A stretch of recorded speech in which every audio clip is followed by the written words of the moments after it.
What's up, ballers? And let me hear you holler in the comments. Welcome back to the Hoops Variety Hour. Today, I'm solo, and would like to share some insights on the Seattle Seahawks and Russell Wilson. The Seattle Seahawks have gone through major ups and downs at quarterback over the years. The part of the story where I went to begin is when Matt Hasselbeck was leading the Seahawks.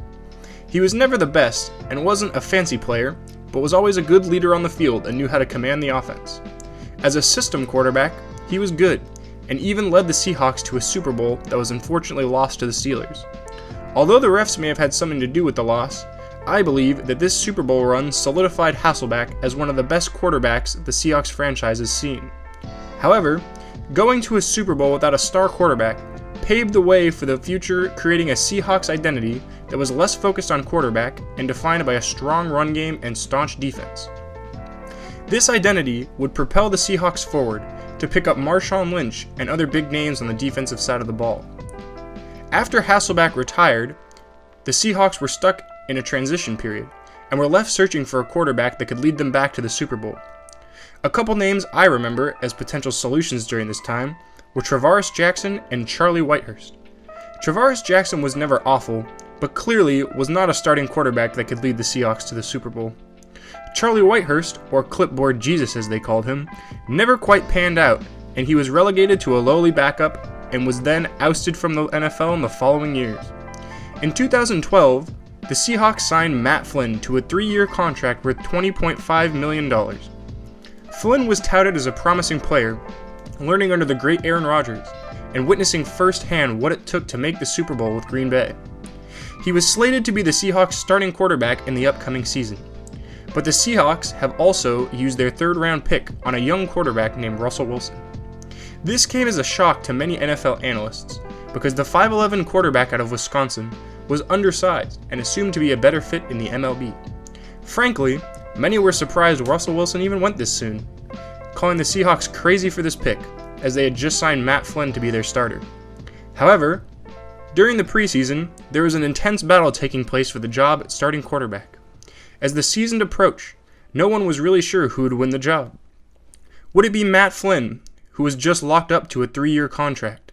Would it be Travaris Jackson, who has proven to be serviceable, but not great? Or would it be Russell Wilson, an overlooked rookie who was proving in the preseason that he could play at the NFL level? As I'm sure most are aware, Russell Wilson won this battle, and was deemed the starter Game 1. As a Seahawks fan, this was nerve-wracking. A third-round pick as a day one starter at quarterback? That was almost unheard of. On top of this, the NFL media continually talked about how Russell Wilson could never be the solution for the Seahawks, and how they wasted their third-round pick.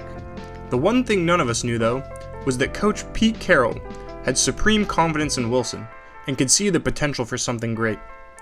Russell Wilson then took the helm of a team that went 7-9 the year prior, and had multiple Pro Bowl players on the defensive side. Plus, the Seahawks had one of the toughest running backs ever to grace the NFL field in Marshawn Lynch. Everyone knew that the Seahawks had a good roster heading into the 2012 season, but many questioned that with a rookie third-round quarterback as their starter, whether their record would be improved at all.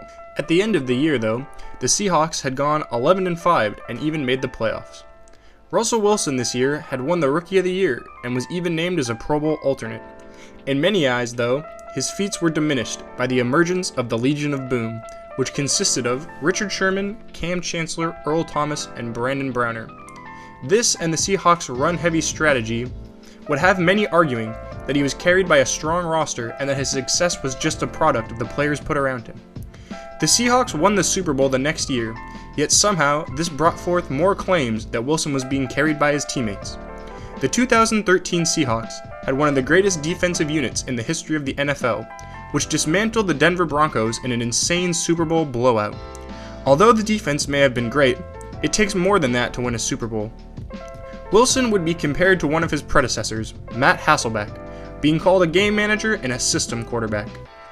Wilson continued to improve though, and the defense would remain good for some years but would never return to what it was in 2013. As this transition occurred, Wilson began taking on more responsibility as the aging defensive players slowly filtered out and began to show why Wilson should have never been slept on in the draft in the first place. In the following years, Wilson took us to another Super Bowl and has improved every year since. Some career stats that I believe show his dominance are that he has never had a losing season. He has made the Pro Bowl 7 times, and in all of these seasons he has started every game. On top of this, he has consistently been in the MVP race. Although he has never won it, some argue that he should have and that it points to a flawed MVP system. I won't get into that, but I think all these factors show that Wilson has become one of the best quarterbacks in the NFL. This brings us to the current point in Russell Wilson's career, where I'm seeing old rumors being brought up about how the Seahawks tried to trade Wilson in 2018 to the Browns. Does this mean the Seahawks believe they could have won with another quarterback?